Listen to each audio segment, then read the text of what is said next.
to The Table, a new discussion show from Byline TV where we discuss the things that matter. And we discuss them with people we might not always agree with. At this table, there's no hiding behind soundbites or headlines. Every position has to be justified, and no topic is off the table. Tonight, we'll be covering the fallout from the rail strikes, the spiking of the Boris and Carrie Johnson story from The Times, and who or what is to blame for our airport travel chaos. Joining me tonight, we have political and women's rights activist Dr. Shola Mos-Shogbamimu, political commentator and writer Dominique and journalist, writer and presenter Jemma Forte, and me as your host, Marina Purkiss. So let's get straight to it, onto the rail strikes. So yesterday we saw the first of 3 days of strike action by the RMT, but why?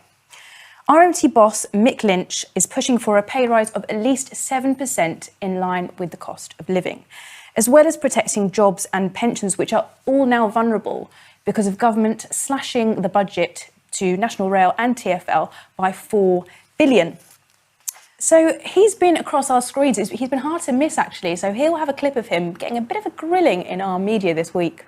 The government is saying that they are going to bring in agency workers. My question to you is, I'm guessing that some of your members will still stay on the picket lines. What will they do if agency workers try to cross those picket lines?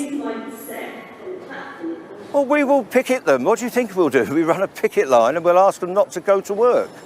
Do you not know how a picket line works? What if they do anyway? I very much know how a picket line works. I'm much older than I look, Mr. Lynch. What will picketing involve?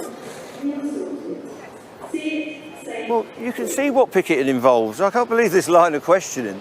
Picketing is standing outside the workplace to try and encourage people who want to go to work not to go to work. So what do we think of that? It was almost like the media was sort of gunning for him, trying to vilify him. Do you think that's right? And if so, was it right? What do you think, Shola? Absolutely, they're trying to vilify him and vilify the whole strike and the whole process. I mean, the interviews were laughable at best and absolutely ridiculous, in my opinion. But I thought Mr. Lynch, he eviscerated them. He held his own, and I found it really interesting. Look, without a shadow of a doubt, the fact that people, sections of the public are outraged at being inconvenienced, because of the strike, I think that speaks to a fundamental issue about how we treat other people's problems. Think about it. All through the pandemic, these workers are amongst those who held this country together, right? They made it possible for us to go to work, those who were able to go to work during lockdown, outside lockdown. They also gave, their time. But you hear people talking now about my child can't go for GCSE lessons. My loved one is going to miss a hospital appointment. I'm thinking, you do realize that these RMT workers also have children that are doing GCSEs, also have loved ones that need to get to a hospital. But the bottom line is that they have to fight for their job security and pay rise. There is never a perfect time for this. So why are we holding their hopes, their dreams, their needs hostage and complaining that, this is a great inconvenience to us? It is a great inconvenience, but we either have their backs or we don't. I found it very interesting that actually you've got a lot of Tory MPs, ministers coming out and saying, we're stopping people getting to their hospital appointments. Well, yeah, for 3 days of the year, but you don't seem to care about people getting to their hospital appointments for the rest of the time. That's it. What are your thoughts, Dominique? Yeah, I don't think it's entirely unreasonable for people to feel annoyed and inconvenienced about the fact that people who have a lot more job security than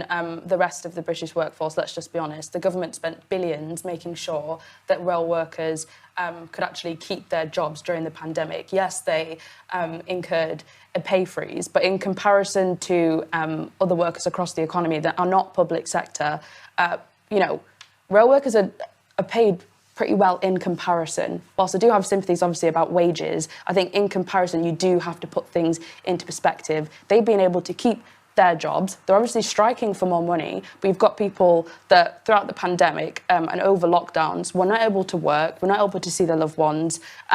People obviously died because the NHS was basically dedicated to COVID. And now people will, because of these strikes, die. I mean, there's no doubt about it.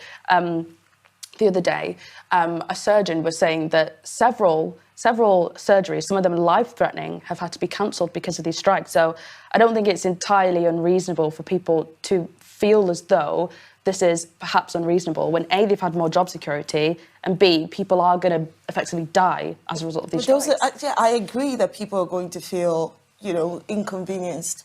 I feel inconvenienced. But if we're looking at the perspective, if you were wearing their shoes, would you do what they're doing? If you're experiencing their pain and what they've had to go through, would you be on a strike? The answer for me is absolutely yes. And when we say the government spent billions, well, who benefited from those billions? Not necessarily them. The fat bosses did. Those who continue to get higher pay rises. Keep their jobs. Yeah, but that is not a reason or excuse for us to say, well, you kept your job, but that person couldn't keep their job, so actually you can't strike. No, they should be striking right now. Yeah, As I said, there's no perfect time. I think we're in a situation where, rather than looking and going, they're okay, their setup looks better than mine, mine's awful, that isn't good enough. And that's what we should be having solidarity about. And actually, I agree that they've tripled up the pensions now so that the elderly will get a 10% increase at the detriment of everyone else. At the detriment of everybody else. Agreed. But they should be getting that. But actually, all public sector workers should be paid appropriately. They have a terrible issue with retention at the moment. Mm-hmm. Teachers are leaving, doctors are leaving in their droves. The NHS are hemorrhaging staff at a time when we have 1 million job vacancies. Something has to give. And I personally believe that we need to support these unions and these workers in the hope that we all improve. And every single right that we have within our working lives has been created by a union at some point. So if you look at 5-day working week, if you look at, maternity pay, equal rights, you look at those women in Dagenham in the Ford factory back in the day, and they downed tools and they were vilified and they managed to get 92% of what the men were earning, Yeah, I mean, that's all amazing. But I think what people forget is that the same people that are demanding pay rises now were all for the lockdowns that effectively destroyed the economy. The reason why we're in this situation at the moment is because we effectively shut down the economy. 2020... So you're anti-lockdown, obviously, Yeah, obviously, but I think people forget that this is why we are where we're now. There was a public... Just as context, we actually spent less on bailing out people with furlough money than we spent on bailing out the banks. Okay, but no one seems to mind that. I do mind that, but what I'm saying is the government, for their spending review, which was 2021/2022, what was announced was a pay rise for all public sector workers. And that was estimated to probably cost about 7 billion. But that was when inflation was predicted to be about 2-3%. Is that the government's fault for miscalculating inflation, shutting down the economy? Probably. Is it also the Bank of England's fault? Yes, but at the same time, they're asking for pay rises now. Altogether, taking into account inflation, that would probably cost about 14 billion when inflation at the moment is already at about 9%. You have to put that into context. I'm sorry, but... The reality is prices will inevitably rise as a result of the pay rises that these people are demanding, paid very well in comparison to private sector workers in terms of job security and pensions. Well, the shareholders could take less. Well, but put it into perspective. It's not maybe. I'm listening to what you're saying, Dominique, and I'm thinking your context, it lacks more context. So when you say it's lockdown that's destroyed the economy, no, let me remind you of 12 years of Tory austerity, okay? And from there, we went into the pandemic. This country was ill-managed all through the austerity. Then comes the pandemic. Let's not forget Brexit. So all of that impact is what has led us to today, not the RMT union workers. And we can't say that. We cannot say that they should not have a pay increase or job security because it's going to up the inflation. I'm sorry, that argument was not present when the shareholders were getting paid enormous dividends, when the CEOs are getting paid hundreds of thousands of pounds. I think the point as well that actually the strikes wouldn't be happening if they'd negotiated a deal. Thank you. And they haven't been at the table, unlike us. And Johnson the other night was at a party selling himself for dinner for 120 grand to Russians and then popped in to see Rupert Murdoch. Where is the man's priorities? Sort it out. But find a way and stop the strikes impacting. They're striking because it's a last resort. But really and truly, I kind of just want to come back on you and some of the points you were making, though. Because, I mean, yes, you could argue that Tory austerity, blah, blah, blah, but, you know... Not blah, blah, blah. You could say that, but in the 2019 election manifesto for the Conservatives... Yeah. Their biggest appeal was the fact that they were actually saying, you know, austerity wasn't great. This is why we have so many of these problems. We're going to invest this, and that. They announced a pay rise for private sector workers last year, which obviously can't rise again because of inflation.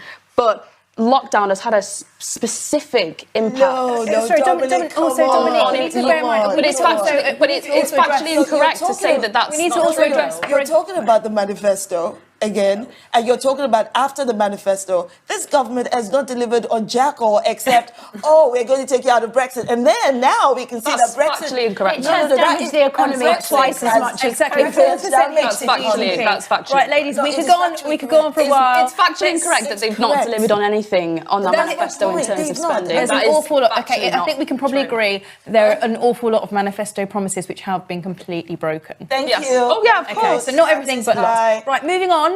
Still staying on with the rail strikes, but moving on to Labour's position. So this was a really interesting stance that Keir Starmer took. Now, not forgetting that Labour was the political arm of the unions. It was born from that. So Labour's stance has been interesting, and Keir Starmer actually said he told his MPs not to join the picket line. So what do we think of that, Jemma? I thought it was really strange because everybody should be entitled to go and support the workers if they wish to. And by making a thing of it, now he's in a situation where, because they've gone, you know, he has to decide whether to take away the whip. And it's an issue, and it just gives the other side ammunition. And the thing is with Starmer, too timid now. Actually, I think there's more support in the country than people realise for this. Really? For this strike. Yeah, well, look at the Cervantes poll was 65%. But there was another poll. That Cervantes poll was actually taken on Monday. Well, they did one on Jeremy Vine And this then- morning. That was like 90%. I mean, I don't know Well, why. Jeremy but it Vine, was. I mean, Even the GB demographics. News poll they put on The Twitter. GB News poll, yeah, was in the 80%. So I'm sorry, I'm going on what I'm seeing. Other polls do suggest that that's not the case. Which ones? There was a YouGov poll. I mean, YouGov's interesting, but there was a YouGov poll that showed that less people actually do support the strikes. And there was another one, I can't remember who it was by, but it showed that I think only about 18% of people were actually affected by the rail strikes. So if the aim is to send the country to a standstill to ensure that they get what they want, if people aren't really affected by the The strikes... aim then- is to express their right to stop And that is all it is, labouring yes. if they're not being listened to, for their Exactly. unions It's to bring the country protect to a them. halt, unless it's- Absolutely. it's called unless it's agitation. And obsolete. it is their right to withdraw their labour if they're not being valued as such. But to your point about Keir Starmer, I don't know what the heck he's doing. But I understand, from what I can see, it appears his strategy is one of caution, and more caution. Yeah. And I'm thinking, at a point in time like this, he's saying, I don't want the strikes to happen, but the strikes are happening because Boris Johnson wants the strike to happen so that all of us can just be focused on the division. That's what he's basically saying. Yeah. I'm like, but you're not answering anything. You're not actually providing a real alternative or a real position. I want to see a real position. I want you to be able to say, I understand, and I choose a side here, rather than... I think he secretly If his message... doesn't agree with the strikes. If his message was, if I was in power, this is what I would offer, and then it would be done and the country would get back to Right, work, right. that would put Johnson in a He corner. doesn't want to do that because he doesn't want to alienate. Because I think that there's a middle ground between your polls where a lot of people. Yeah, which I mean, is think always about probably the truth. people go, oh, no, but I'm so inconvenienced. I cannot possibly, support the strike. Whereas there are people like me and others who go, yeah, I'm inconvenienced, but I understand. And if I were them, I'm going to be doing exactly the same thing. I expect leaders to lead. I think maybe he feels as though the public sentiment around it is probably that the public don't support the strikes. I think that's probably why he's a bit iffy on it. And also, the argument that Boris Johnson and the Conservatives give is that, the Labour's in the pockets of the unions. So if you see 25 Labour MPs that obviously ignored what he said, go into the picket lines again, it makes you look like you're in the pocket of the unions, which is something that obviously Boris Johnson set upon. But I think for the government, I think, really controversially, maybe me saying this, but I think they'd probably prefer for the strikes to go ahead and continue. To cover up all the other nonsense. Well, maybe that. Labour's strikes. Well, which yeah, is really there's that, but irritating. also because they can still push through the legislation anyway, whilst workers are Legislation. striking. Yeah, so there's legislation to they want to push through legislation to make it so that a minimum amount of workers are there to obviously do the essential services for the rail. So even when people do strike, there are workers there, and also Using agency they want to staff. reduce Yeah, the they're using safety, agency and staff. they want to like the it P&O might be thing. cheaper. And it's really interesting that when the P&O thing, everybody was broadly disgusted by the treatment of the workers, which is exactly what they want to go. This is further than Thatcher went back in the day with the miners. It's pretty horrific, actually, and heinous. What makes me laugh more, though, and nobody's actually said this yet, where are they getting the agency workers from? We're in full employment, Thank you. and we don't have any Brexit workers. Britain, So yeah. they keep going, well, we'll get agency workers. Where? Also, they've got to know what to do. Where? Thank you. And they need Thank you. apparently it's a year's training. So, that'll solve it. I'm like, I don't believe that. And I'm not buying the headlines. We know exactly what the headlines are doing. I'm not buying the government's posturing on this. That grand shafts, it's just a total, utter waste of space. Mick Lynch Really. was quite sort of called it the other day, didn't he? He was quite blunt. He's been brilliant though. Oh, what I he's like about Mick Lynch is he's just no nonsense. He just comes to the table. There's no Well, faff. he has to be. But it's brilliant. It's very it's also refreshing, yes, because we have been conditioned just to hear endless sound bites and slogans. and lies. Nadine Dorries this doing evening the was tweeting exact about, same thing. we got the big calls right, Johnson got the big calls right, he's got Which the he big did calls not. right. I thought, I don't think he did "Thank you." either, but at the same time, I'm not a fan of Boris Johnson, by the way, but he has to be. This whole, evangelising him as if he's the no, country's no, hero. I just think, don't you think, He has to Dominique? he has to play the game. What he's No, doing. he could just talk. What he's doing is bringing the country with his aim to a standstill, demanding things No, that's not what from he's the government, that's not what RMT, he's socialist psychos. What he's doing is refusing to allow the media to politicize him, to push their is own political. agenda. No, to push their own agenda. And he's saying all the silly questions he's being asked on national television. He's shutting it down. And he's shutting it down in such a...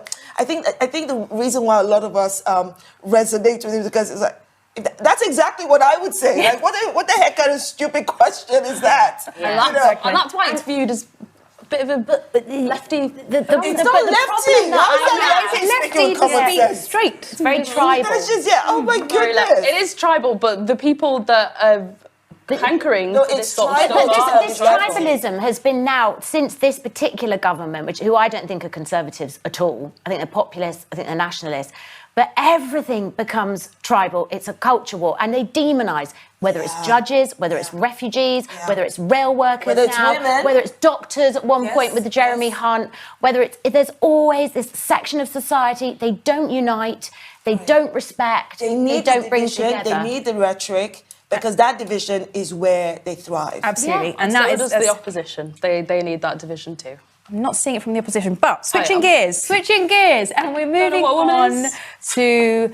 Oh, that's another topic we could That's discuss, and I've another got a lot to say on that. On to the second topic of the evening, the disappearing Times story. So, from strikes to spikes. They did disappear. On Saturday, we saw the Times publish a story claiming that Boris Johnson, when Foreign Secretary, tried to appoint his then mistress, Carrie Symonds, as the Chief of Staff with a tasty 100k salary.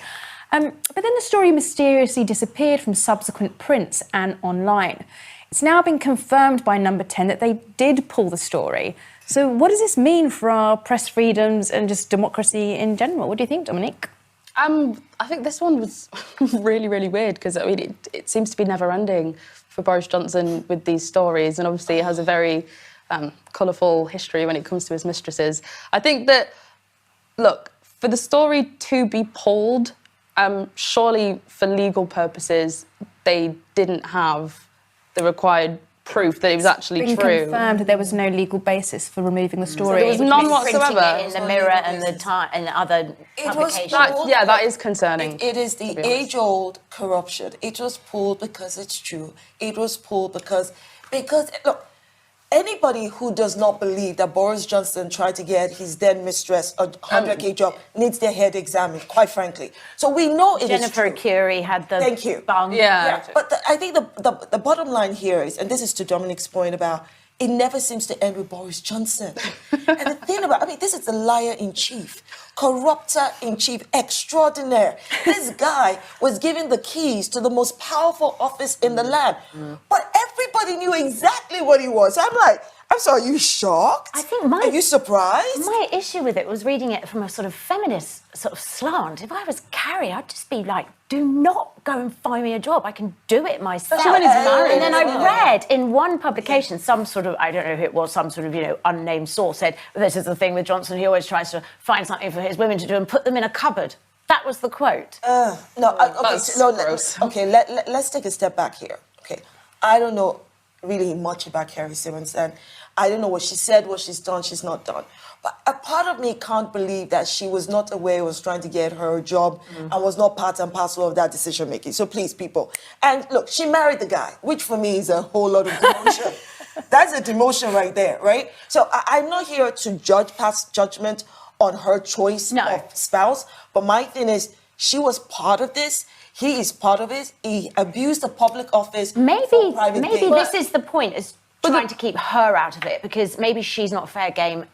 And I don't understand that. This is why it sort of isn't making sense, because if it is true 100%, and you're saying that it's to do with age-old corruption, there were plenty of stories that were released, especially number one being the big wallpaper scandal for Downing Street Flat and how they paid for that. So if it's true, I don't see why it would just be pulled. It doesn't make sense. It's just because he's barely escaped from the last one, right? And let me tell you this man does not care.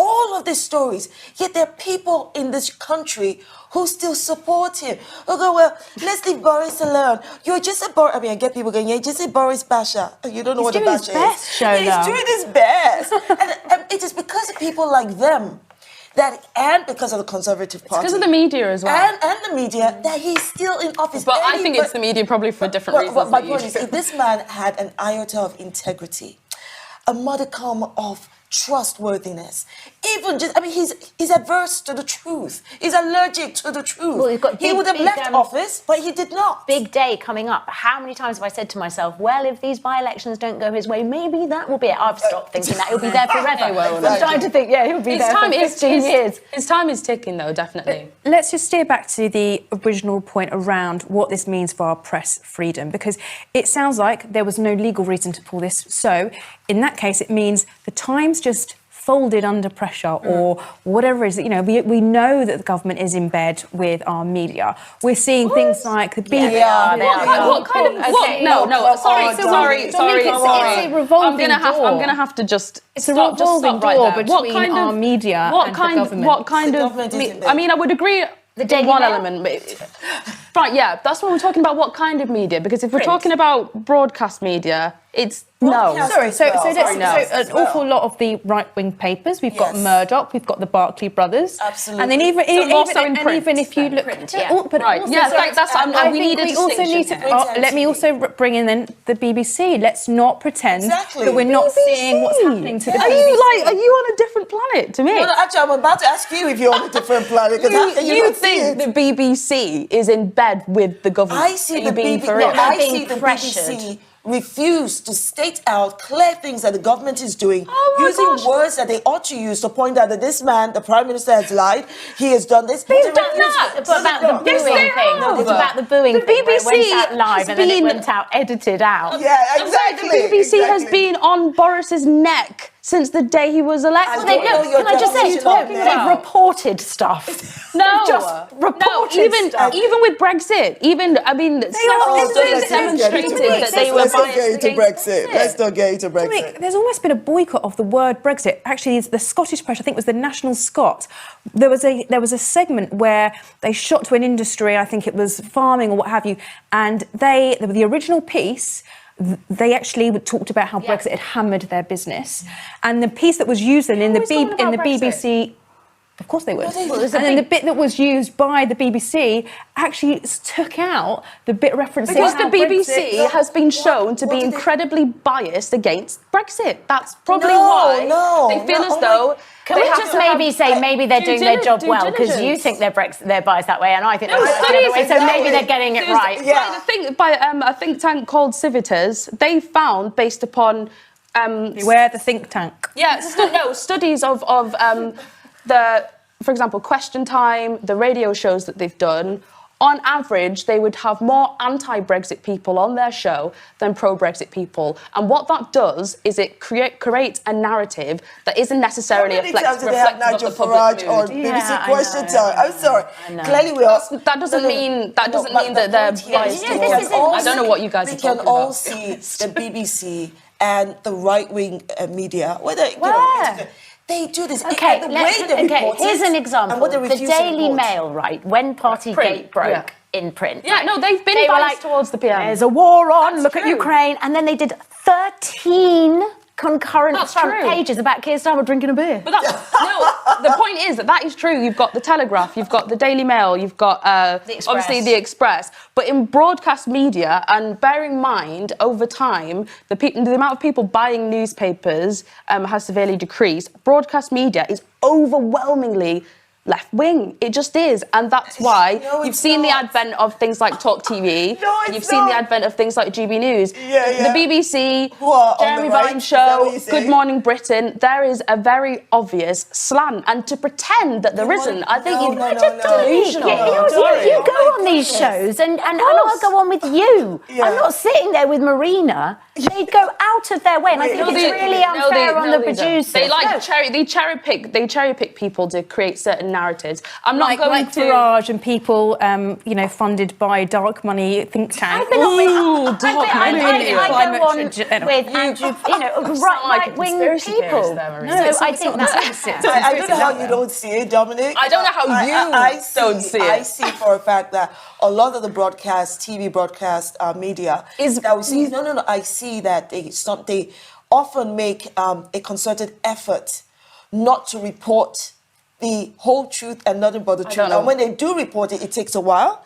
And when they do, it's like a few minutes or something, and then they go. They then have to be challenged online. Challenged by other people going, why aren't you reporting this? Why aren't you What talking about this? specifically are you talking about? And also, they are trying to shut Channel 4 down, which is That's left. the government. Yeah. Yes. Yeah, what well, we're it's talking in the about. public person, it's left wing. So It's not in the public purse. Why And is it all is this left wing. left-wing and But so right-wing? what? Why GB News everything is is- right wing. Freedom of speech. I thought you guys loved that. Yeah, but GB News is But basically can I a just private say, business. don't sound like Nadine Dorries. Channel 4 ain't doing anybody any harm. It isn't public money. It's funded by advertising and it makes a Personally- profit and it hires loads of British small production companies. There isn't one valid reason to shut it down apart from, yeah. I don't like what you're saying. Yeah. And that to me Well, feels person- like living in a fascist dictatorship. Yeah, well, fascist dictatorship. Do you believe in freedom of speech? Yeah, I do. Yeah, so I think GB But News should operate. I personally- think people can watch whatever they want. Yeah, So I mean, I'm Channel not 4 really should that be bothered about left Channel alone. 4. Of course you're not. But they're trying to shut But it down. Do you I'm not think bothered- that's quite I'm not worrying? bothered about it being. I don't If think a it needs to Labour be shut government down. came in and tried to shut down GB News, would you not have an issue with that?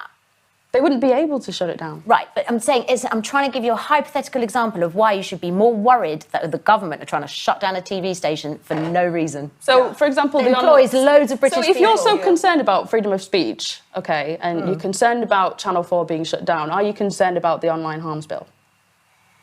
I don't know enough about it. Right, exactly. And that's the thing. That's not It's exactly with, what it they is. keep It saying is. to It's people that on the left they tend to be.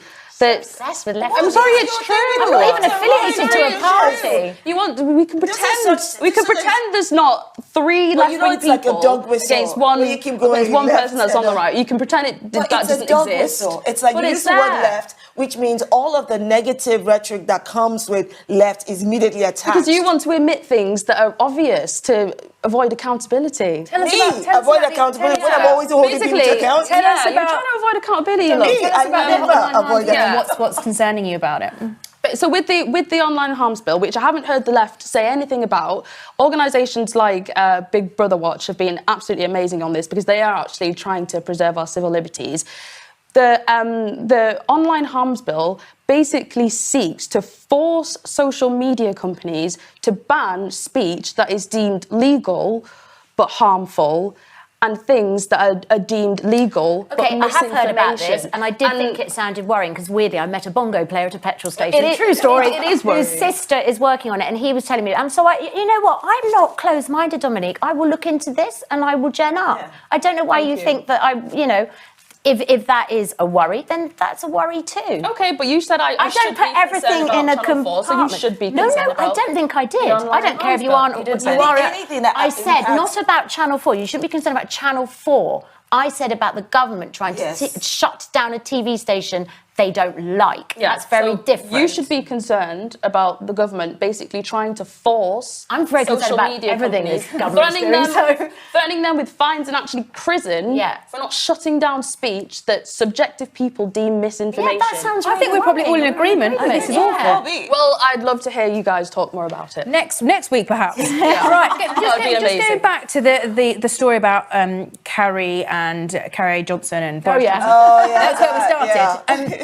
So this isn't the first time, by the way. So he also tried to get her a job with the royal family, and also what we're just hearing, that's just the revelations from a government diary that as recently as 2018, Boris Johnson was trying to make Carrie a special advisor in his 2018 government. This is a government diary revelations.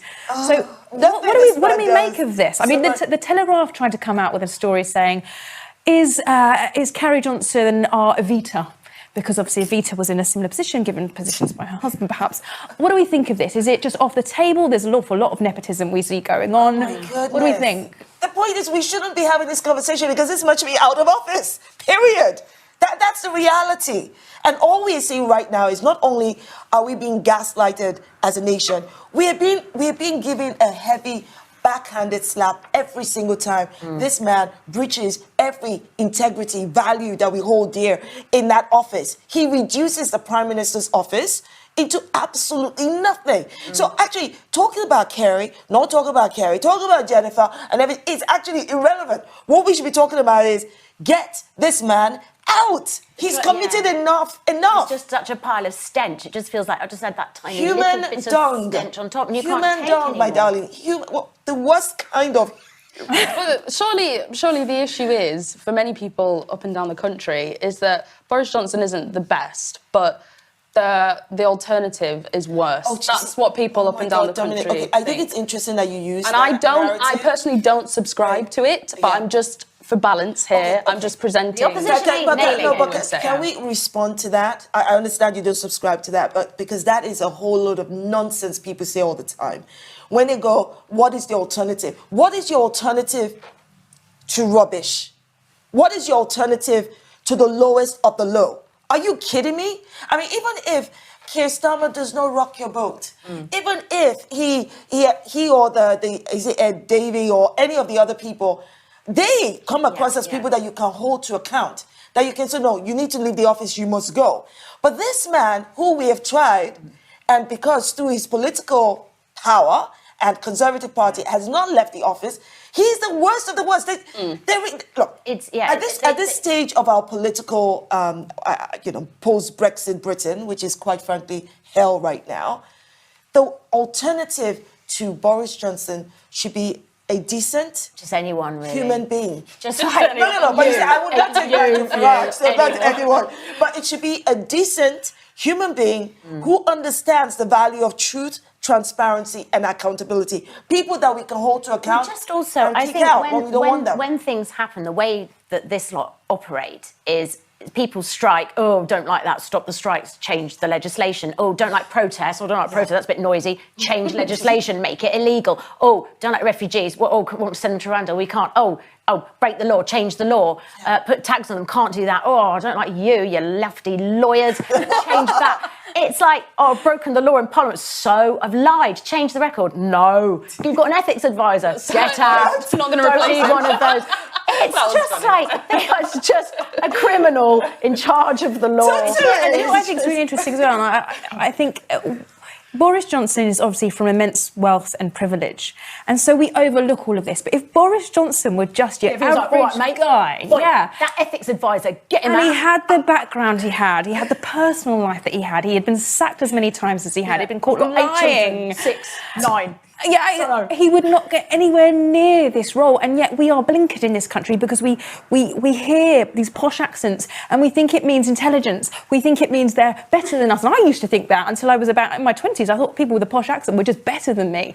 But actually, he isn't, and we need to start seeing through this as a country. We don't need to be so deferential to these people who sound like that. But there's nothing posh about Boris Johnson. Not his hair, not his person, not his but there's nothing posh about him. I mean, I used to say that the only difference between Boris Johnson and Donald Trump is that Boris has hair. Loads of differences. Oh, no. Economically, socially. Boris Johnson is far more Boris socially Johnson plays out of the Trump playbook. That's again, it's just so reductive because Boris Johnson himself has been extremely critical of Donald Trump. Everything she just said. What has he done that's the same as Donald Trump? Everything she just said about every time there is a challenge they face, they want to change the law. That's exactly what Donald Trump was trying to do. Can you give me an example? What do you mean example? We just talked now. What has Donald Trump done where he couldn't do something and he just changed the law? He just used the executive order to change so many constitutionally they're allowed to do. And that is what he did, but he did it to circumvent. Within the Constitution. He used it to circumvent, just like Boris Johnson uses. But that's what presidents do. It doesn't mean it's right. Last point, and then we need to move on. So it's not right for a president to use an executive not the order. basis he used for. Of course it does. Muslim ban, was that right? No, it wasn't. But that's what he's constitutionally able to do. The basis for which he used it was wrong. We have. It was wrong. But you're making false ladies, absolutely wrong. Very last point from Jemma before we move on to our final topic. Talking of posh accents, Jacob Rees-Mogg today stood up in Parliament and said, great post-Brexit benefit, the EU wanted us all to use the same plugs. And we don't need to. So that's good. So when we go on holiday, we can be British and not be able to put our plug in. Do you see do you see how they see us as entirely a foolish people? They honestly think he thinks he can say something like that and we will buy it. Plugs? When people can barely pay for their energy bills, plugs? I think the biggest benefit post leaving the EU was the fact that during the pandemic we were able to avert some of the more draconian measures that countries within the European Union imposed upon their people. For example, vaccine passports. If we were in the European Union, we would have had to implement vaccine passports. We would have. No, because all the EU countries because not all the EU countries have all done it differently. They have. Well, my mother lives in Italy. There was one central vaccine passport all throughout Europe. Yeah, but it did not dominate every single country. It did. No, it did In not. fact, they even had more draconian rules. No, actually, they actually had more draconian rules in France, where you basically had to inform the government the amount the kilometres that you've left your house. The EU. That was France. But they're in the EU and they're extremely powerful within the EU. Let's not forget that we are still in Europe. The point is, France did their own. The point is, can I just finish? We were still in the EU at the beginning of it. And we're responding to you. No, you're not. You guys aren't letting me finish. The point is, one of the things that I saw as beneficial is outside of the European Union during the pandemic, if we had stayed in the European Union, we would have had vaccine passports 100%. And because we were outside of the European Union, we were able to hold off on that, at least for a bit. And when we did have the vaccine passports, they were basically just... And I challenge you on that because I'm saying to you that in the EU, all the EU countries did their own different things. They all had vaccine passports. Well, if that's because that's what they I think we're going to have to take this, girls and ladies. There was a central travel pass for the European Union. Okay, ladies, let's take this offline and go and find out afterwards and see what the truth is. Right, final topic of the evening. It's steamy tonight. I feel a bit hot. Right, airport chaos. I feel like the B word's going to make its appearance here. So we're seeing yet more travel chaos. It doesn't feel like it's going to go away. We've been told we could expect this for 18 months. We've got flights being cancelled. We've got baggage mountains. We've got passengers stranded. We're also seeing more and more industry experts coming out and blaming Brexit. The B word. But are they right to? Dominique? I mean, you could have. I think it's delusional to say or to purport that Brexit hasn't had an impact on the economy. Of course it has, because I agree on that. Because there obviously have been changes. We've left the European Union, of course, but you also have to factor in the fact that there was a pandemic. that has also impacted staffing levels. And I think I would agree with this narrative if airport chaos was only existent in this country. It's happening in Germany. It's happening in Brussels. Amsterdam. It's happening all over the place. Why? Firstly, because during the pandemic, a lot of staff were basically written off because they didn't need the same levels of people. And as the industry's picked back up again, they haven't been able to find the same people at the same rate that the industry's picked back up. Secondly, we've seen inflation because of the pandemic. So what's happened is also there are strikes. Geopolitical. Yeah. You could say, yeah, but these sort of like oil, you know. Oil prices are rising because of the pandemic. It's also because of Ukraine, but before that, it was because of the pandemic. That's the principal reason it is. And people have been basically striking because they're demanding more pay. And it's happened in Germany as well. People were striking. It's happening all over the place. The fact that it's happening in other places does not change the fact that the reason it's happening probably worse or as bad here is because, and let's listen to those who are in the heart of this industry. So the Ryanairs and the EasyJets and, you know, the Wizz Air, Jet2, who are saying, we do not have the labor.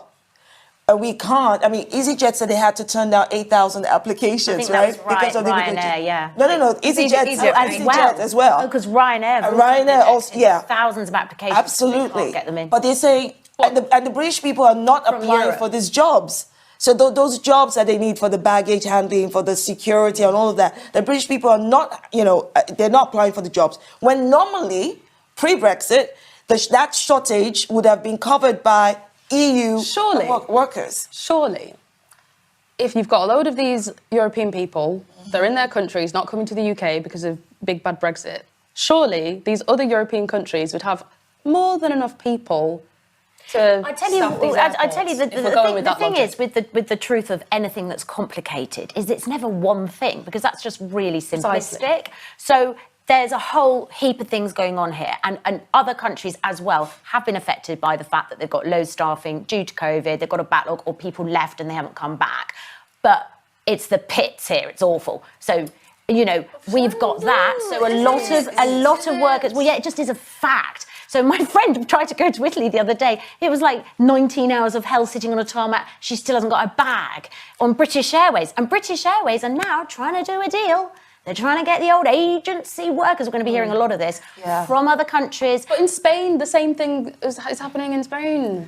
Spanish but look at the whys and wherefores. Why do you guys want to blame everything on just this? No, we don't. We're saying it is. Listen, that's what I'm saying. The CEOs, those who are running this airline, to say the problem here is labour shortage. It's cheap labour. That's what they want. Whether it's cheap or not, the bottom line is people can't get their bags because there's nobody to help them with the bags. There's a lot. If Brexit was not impacting it would still immigration, it would still be happening. No, it would not, and definitely not at the scale. So you're saying that we would be an outlier in comparison to Spain, Germany, Brussels? So let me jump in. I think there would still be issues because of the dropping of staff. Airlines were too severe. There would still be an issue. But my personal opinion is, like everything, like every problem we've had, it has been exacerbated by Brexit, which is why when you look at graphs, for example, about our economic recovery versus other countries within the G7, within the G20, we are always lagging behind. Next to Russia. We are. It's cool. On human rights now, apparently, too. We put sanctions on them, and we put sanctions on ourselves. Exactly. None of us, I think, no one around this table is trying to say there is one cause for this and it's Brexit. But I think all of us around this table are saying it's a big reason. And we've got ministers coming out and saying, just denying it. It's absolutely not the cause. In terms of the economic growth for the G7, at one point, we actually had faster growth than those other countries within the G7 because we opened up our economies earlier. So this is back down to lockdown. Also, there was also a reason that we plunged so badly straight after Brexit, but then our recovery percentage-wise was really good. And then what's happened is it's just... Then there's also the sanctions and we placed on ourselves with Brexit? I mean, because of the Ukrainian war. Surely that's had an impact on our projected growth as well, no? But every other country has also imposed those Yeah, and in fact, they've got it worse because, I mean, of course, we're just equally affected by the price of oil, but we don't get as much of our ours is 9% that we rely on for Russian oil versus Europe, which is much. Yeah, even if you looked at the reasons being given by the airport industry, the airline industry, and being given by the government, even just applying deductive reasoning tells you, okay, this one doesn't make sense because Grant Shapps, you know that guy I said was a total utter waste of space. He's coming Nick out Lynch saying, loves him. Yeah. He's saying Grant Shapps' excuse or reason is it's because the airlines have oversold tickets. They do that a lot. And I know they do that, but I'm like, that can't explain this level of utter chaos. So when you hear the airlines say, we don't have enough staff and we don't have enough people. I mean, you wanted to get rid of all these people, Britain. There's also but they're bad not enough British management in people. here. But okay. I'm not disagreeing with you that Brexit has had some sort of impact, but what do you place as more of a reason?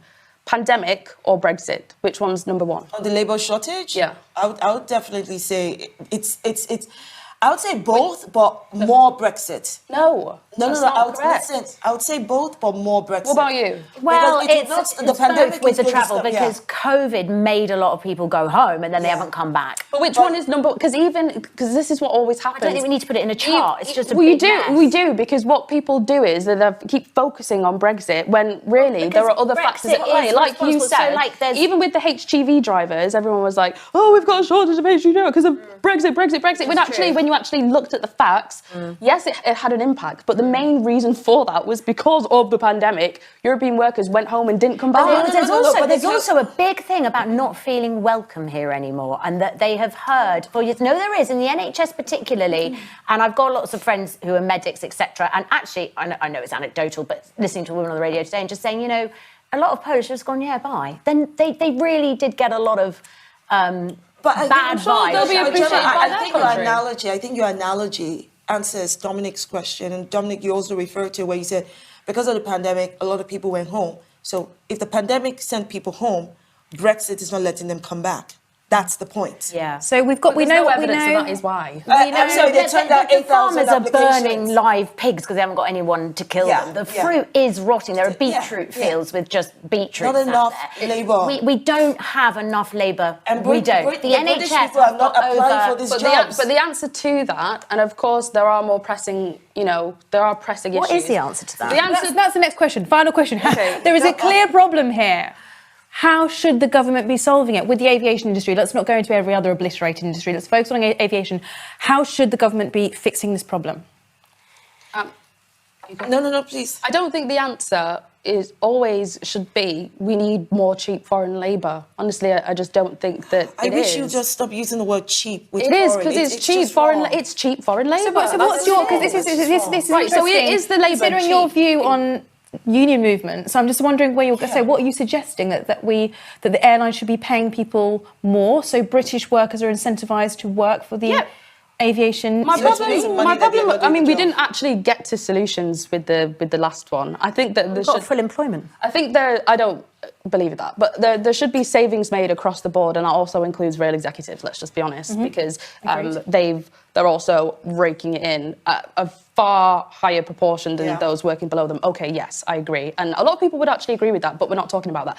What my point is that with the HGV drivers, for example, what we finally started to do was actually look at how we can make these jobs more attractive to British-born workers. The reason why we supplement our workforce so much with cheap foreign labour, that's what it is because these people work for less money. They just do, especially for low-skilled work, which is what it is. So I think we should actually find ways to make these jobs more attractive to people. So they actually. I met a lorry driver last low weekend. Value on skills, whether or not you see that skill as working in the bank or the skill as cleaning, I find that problematic. If the British people need to be incentivized with, I don't know, whether it's more money or something, or make it more attractive, what the heck? Then why kick out the people who could do the job and do the job well? This is where you. They did the job well. This is where you're not making sense. So, of course I'm making sense. So if you don't want them to do the job, you said they should get the heck out, and then you're sitting on your butt. Not you. But I'm saying that those who wanted because of immigration, I don't want you here because they're paying you cheap, and that means I can't get the job. Fine. So the cheap labor, to your word, has left. and you still don't want to do the job because I want more money for what? The jobs have to be more attractive. It's a fact that people from places in Europe and other countries can afford. Can be a fruit picker? Can afford to. They can afford to work for less. They can't afford to work for less. They can afford to work for less because they're more desperate. They're more desperate for work, and also they're a lot of the time single people that are sending money back home. So that's why a lot of them are family members. To be honest with you, again, I think the problem here, using words like cheap, is just another dog whistle. It is cheap. No, the point here is... What is it then? These are hard-working people who come to this country. Yes. They bring their labour, and it has value. Cheap. It's... Stop devaluing them and making them as cheap. But you're saying it. We're talking about British people. You're devaluing British people. No, the British people don't want them to do the job, then the British people should go and do the job. Those who voted for Brexit should British people work because for that's what. Someone's got to do the job. That's the This point. is the inconsistency. You're batting so much for these people that don't live here, that weren't born here. But when it comes to actual British people, who cares where they were born? They're adding value. Dominique, when it comes to British citizens, all of a sudden it's fine for British people to work. That'd be great. It would be wonderful. You're not being consistent. You're not consistent. I am consistent. I'm saying they have a job. They can do the job well. You said, not you, but those who voted for Brexit, you wanted them out. They wanted them out. Okay, they've gone out now. Go do the job. So you don't think working conditions should be... Can I just say something? Improve the working condition. Please, Jemma, speak. It would be a very idealistic utopia if now all these jobs were filled by Brits, but they aren't. Hospitality is creaking, and in other cultures, hospitality is like really revered to be a really good service, and you get incredible. You can go to some of the finest hotels in Manchester, in Liverpool, in London, wherever the cities, and you get amazing people who know their wine and this and that. So this whole idea as well, I think that the rhetoric around the language is bad. You know, the fact is migration enriches a country. Not and we have not all of it. No, of course not. It'd be a large ridiculous proportion of to it say. doesn't. I disagree. Okay, with well, that. my grandparents came here and they started a hotel chain and they did pretty well. And That's great, but they're lucky. Okay, fine. They are. Okay, so the point is, millions of job vacancies at the moment, hospitality and in farming and everywhere. Who's going to do it? Because the Brits aren't doing it. Yeah, well, again, sorry to bring up the P word, but part of it's also because of the pandemic. Why? But also, because what we've seen is that, especially for obviously the European workers, like with the HGV drivers, they went home and couldn't go back. And also, as these industries have had to fire staff, as industries have picked back up again, they haven't been able to basically recoup and keep up with the speed at which things have actually gone back to normal. And part of that is the government's problem, especially with the aviation industry.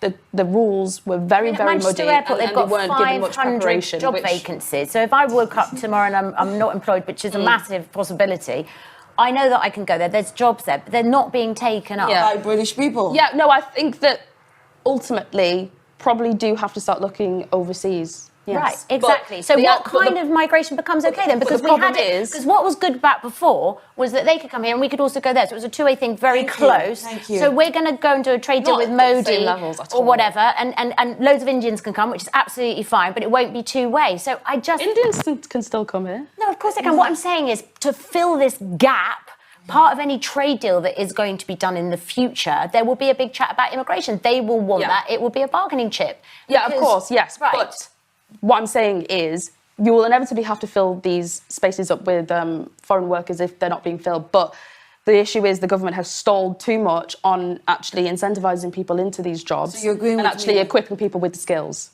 So you agree with me? That means I'm not being... No, because you just said you eventually have to fill these jobs with foreign workers. Because we have to right now, but you would generally agree with supplementing our workforce with foreign workers. This is my point. There are people who are ready to do the job. Let them come in to do the job. You said, no, I'm being consistent, but then you've now said exactly what I said. So who's been inconsistent? No, in times like this, obviously, you've got no choice, but the rule should be, if there's a shortage, you incentivise British people to take up the jobs, what other incentives supplementing our workforce. Okay, it's a job. Right, let's wrap up, ladies. We couldn't solve it here today. I doubt Grant Shapps is going to be able to solve it. But with that, let me thank our amazing panel for tonight's show. Jemma, Dominique and Shola, it's been amazing. Let us know what you think. Leave some comments, subscribe, be nice. Make sure you tune in next week for more I can heated imagine the discussion. comments. Oh my God.